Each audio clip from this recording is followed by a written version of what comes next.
Jen from Chew Tips. Today I'm going to share with you some tips on how to stop bloating. And I'm sure a lot of you have felt this discomfort, this puffiness, gassiness that you feel in your stomach after a large meal. Or I'm going to share with you some products that I use and some natural remedies, and hopefully you guys like it. So I guess the big question is, why do we bloat and what causes us to bloat and what can we do to stop it? Well, a big reason why you bloat is your diet, number one. If you have a diet that's high in sodium, carbs, such as pastas and breads, these foods are famous for making you bloat, making you feel puffy. So if you try and reduce some of those foods in your diet, that might help a lot. Not to completely take them out, but if you just reduce a little bit and have a little bit less than what you normally would, that will probably help you with your bloating. Another thing that really does bloat you is milk and foods that are high percentages in lactose. So milk certainly does bloat you quite a bit.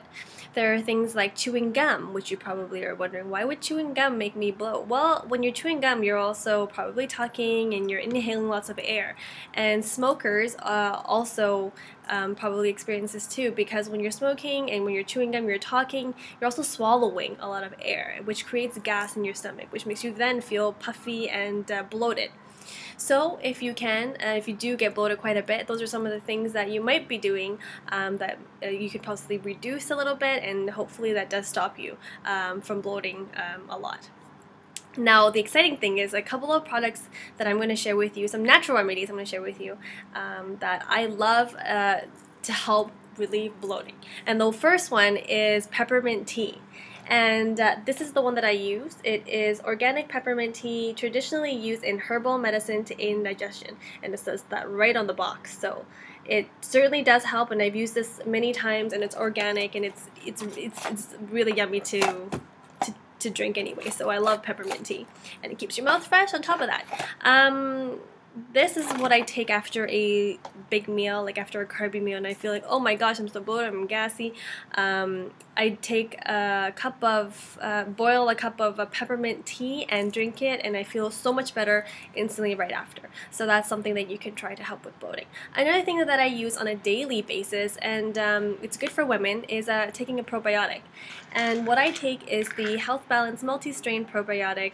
It has 5 billion active cells, and it's good for a healthy intestinal flora. And this is a 1 capsule 3 times a day a probiotic.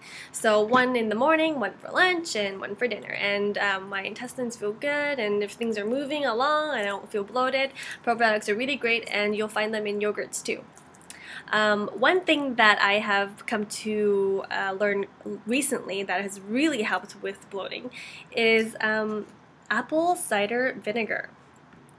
This is raw, unpasteurized, unfiltered, organic apple cider vinegar from Phil Singer's Organic Foods.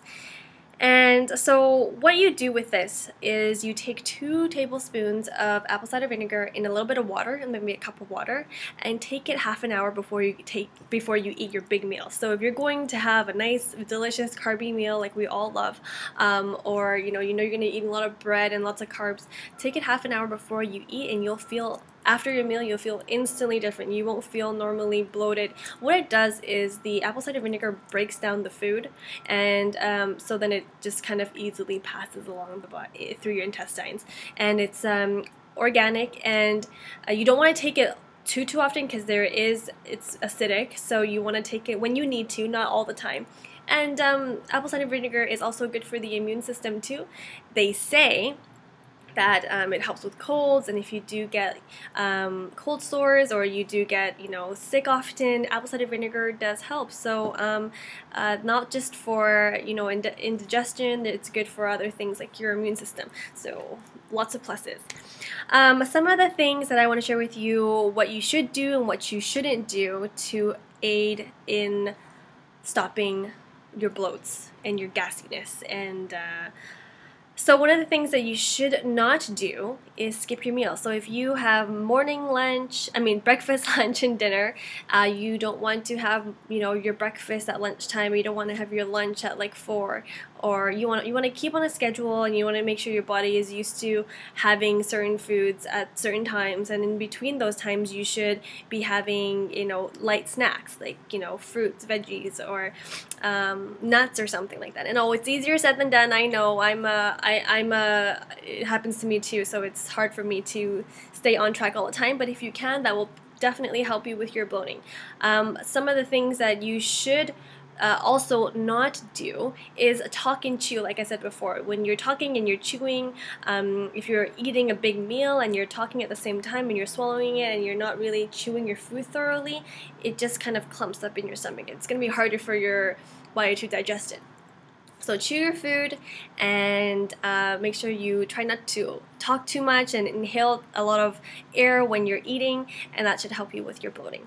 Some things that you definitely should do is drink lots of water, and not the carbonated kind. It might say water, but don't drink anything carbonated, and it's pretty common. It's common sense that it's gonna make you bloated because it's carbonated. So don't drink carbonated water. Just regular tap water. It's good for you. Flushes out the toxins, keep your face and your body hydrated, and you should be drinking lots of water every day, regardless. So water does definitely help. Another thing that really helps is exercise. And I know the last thing you want to do is probably exercise when you're bloated, because you just feel like just sitting there and not really doing anything. But it does definitely help to not, you know, go for like a sprint or anything. Just to go outside for a brisk walk for 15 minutes will help you a lot. Exercise is good. What it does, it just moves the food around and it keeps things going. And if you're just sitting there after a big meal, you're just gonna feel kind of sluggish because you're not moving and you're not burning any calories. Or enough. And when you're out and you're exercising, you're walking, you're doing something active, it helps with the food going through your stomach and your intestine, and then it will help you not bloat so much. What other things can you do? For ladies, it's your time of the month, and obviously some of us do get more bloated during that time than other times, and some things that you can do to help that is a week before, try and get more potassium and magnesium into your body. So what you want to do is just eat fruits that are high in that, like mangoes, cantaloupe, and potassium. And if you really do get bloated, you can always turn to Midol, because Midol has, I think, two mild diuretics in there that help you with bloating. And that's my video on how to stop bloating. I hope you guys like it, and if you have any other tips or tricks or products that you take, natural remedies that help with bloating, please let me know, because I would love to know, because I do get bloated from now and then, and it definitely helps to have things on hand that help. I hope you guys like this video, and I will see you in the next one. Bye!